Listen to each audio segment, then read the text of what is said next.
Hello, my name is Reverend Dr. May Elise Cannon. Today is Monday, May 20th. Today is day 227. Today, I wanted to give a few specific updates from OCHA, the Office of the Coordination of Humanitarian Affairs. It's been a while since I've done so, and I think it's important for us to understand the specifics of what's happening in Gaza. Nearly 40% of the entire population of 2.3 million people in Gaza have been displaced just over the past 2 weeks. That's in addition to the 1.7 million people who were displaced already at least once, if not twice, already since October 7th. Many of these people have been displaced twice, if not 3 or more times. The health cluster warns of a further surge in malnutrition and communicable diseases due to the large-scale displacements because of lack of food, water, and basic necessities. The Ministry of Health appeals for support to address acute shortages of medications. Israeli bombardment from air, land, and sea continues to be reported across much of the Gaza Strip. I could read that statement almost every day in the last 7 months, resulting in further civilian casualties, displacement, and destruction of houses and other civilian infrastructure. Ground incursions and heavy fighting has continued to be reported, especially in Jabalia, that's in North Gaza, and eastern Rafah, which is in the south. Between the afternoons of the 17th and 20th, so that's in the last 3 days, according to the Ministry of Health in Gaza, 259 Palestinians have been killed and almost 400 people have been injured. That's 106 people killed in the last 24 hours. Since October 7th, the death toll in Gaza is now 35,562 people. 35,562 killed, and the number injured is 79,562.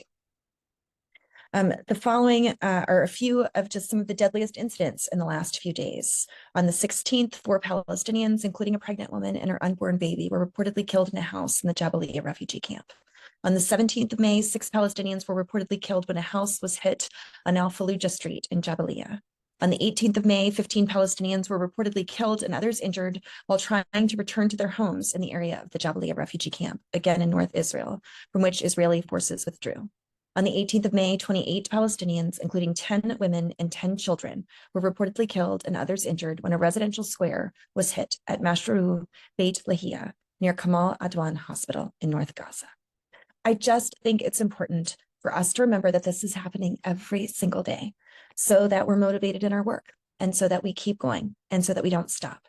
This afternoon, I spent some time with a Palestinian woman who's the sister of my childhood pediatrician, a dear, dear family friend. She is in her 80s, and she kept saying over and over again how devastating life is here. She lives in a part of Jerusalem that has been cut off from Ramallah, and she was talking about the people in Gaza, and she just kept saying, our life is hard, and life for people in Gaza is just unlivable. She said, I wonder when people are going to stop treating us that like our deaths don't matter. She said, we're being treated like we are flies and we can just be swatted to death one by one. And it was sad to hear her talk about like what life was like when she was a young girl. And she talked about having her family around her. And she was nostalgic about historic Palestine.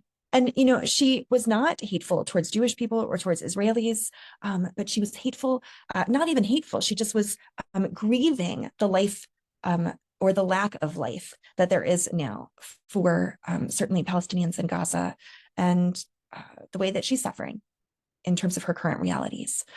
In a meeting I had the last couple of days, I was with a Western diplomat, and this person said to me, the Palestinians will never have peace until they get out of the mindset where they're stuck in the past. They have to stop thinking about their historical tragedies and start thinking pragmatically about solutions and moving towards the future. And honestly, I was so frustrated, and I admonished him, and I said, you know, that's a very Western way of thinking. And I said, have you ever heard of the African concept of Sankofa? This was something that I learned about in seminary. Sankofa is an African word that is from the Akan tribe in Ghana. And the literal translation of the word, it means it's taboo to fetch what is at risk of being left behind. It's not taboo to fetch what is at risk of being left behind. The word's derived from the word san, which means to return, and ko, to go, Sankofa. In other words, one cannot go forward. You can't go without you can't come up with pragmatic solutions towards the future without having done the work of returning to the past and healing from history and looking at the past in order to right the mistakes that have been made and the wrongs that have been done in order to move constructively into the future. And I think that's just really important perspective. And so just a few more updates in terms of what's happened in the last 24 hours. The ICC, the International Criminal Court, has announced that they are seeking arrest warrants for Israeli leaders Netanyahu, Gallant, and for Hamas leaders Sinwar, Diaf, and Hanania for alleged war crimes committed since the Gaza war began on October 7th. And it has been said there's reasonable grounds to believe that both Sinwar and Netanyahu bear criminal responsibility for the extermination as a crime against humanity, the chief prosecutor said, listing the following war crimes for Hamas: extermination, murder, taking hostages, rape, and other acts of sexual violence and torture. And the Israeli leaders, he attributed the war crimes of extermination, starvation of civilians as a method of warfare, and intentionally directing attacks against civilian populations. Netanyahu said this is an outrage. Far-right Minister Smotrich said that the ICC move was a display of hypocrisy and Jew hatred, and that we haven't seen this since Nazi propaganda. Hamas criticized this decision, saying the decision compares the victim to the executioner and encourages the occupation to continue its war of extermination. U.S. President Biden said that the ICC move was outrageous and rejected any equivalence between Israel and Hamas, saying that we will always stand with Israel against threats to its security. And Blinken, the Secretary of State, said that the U.S. fundamentally rejects Khan's announcement, as well as the equivalence of Israel with Hamas. It is shameful. Hamas is a brutal terrorist organization that carried out the worst massacre of Jews since the Holocaust and is still holding dozens of innocent people hostage, including Americans. Lindsey Graham, Israel's top Republican Senate ally, said he will feverishly work with colleagues on both sides of the aisle in both chambers to levy damning sanctions against the ICC. And Democrat Rep. Mark Pocan, one of the most strident critics of Israel's conduct in Gaza, said, if Netanyahu comes to address Congress, I would be more than glad to show the ICC the way to the House floor to issue that warrant. This action, this is another quote, this is from the UK Prime Minister Sunak. He said this action is not helpful in relation to reaching a pause in the fighting, getting hostages out, or getting humanitarian aid in. The UK, as with other countries, does not yet recognize Palestine as a state, and Israel is not a state party to the Rome Statute. Israel, in terms of U.S. relations, the National Security Advisor Jake Sullivan, I think I shared this yesterday, met with Netanyahu and War Cabinet Benny Gantz and presented the Saudi and U.S. stance on the cessation of the war, including an agreement to release hostages and talks for normalization between Saudi Arabia and Israel. Sullivan reaffirmed the need for Israel to connect its military operations to a political strategy that can ensure the lasting defeat of Hamas. That was in a statement that came out today.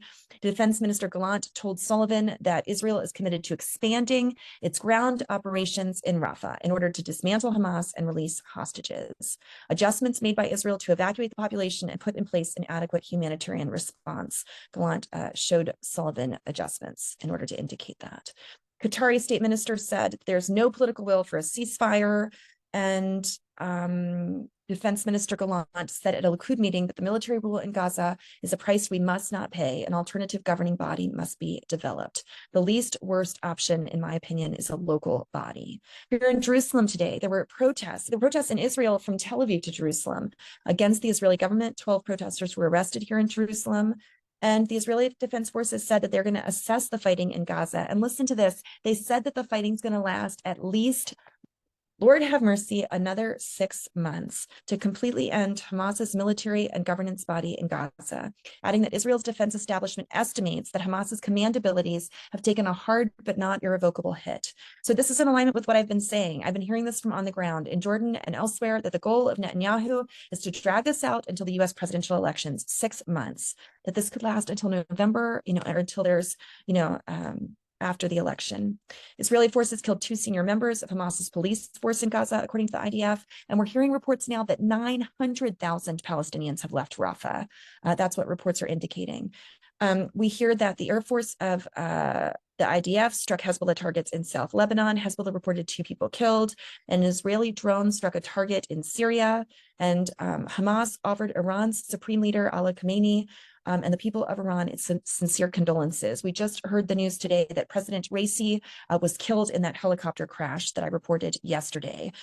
Israel has said that they were not involved in Raisi's death. It was not us, said an official who requested anonymity. So that's the update for today. Another week of atrocities has begun. The people in Gaza continue to suffer. May that motivate us to be steadfast in our work. There is much work to be done. Do not give up hope. Remain steadfast in your efforts towards peace.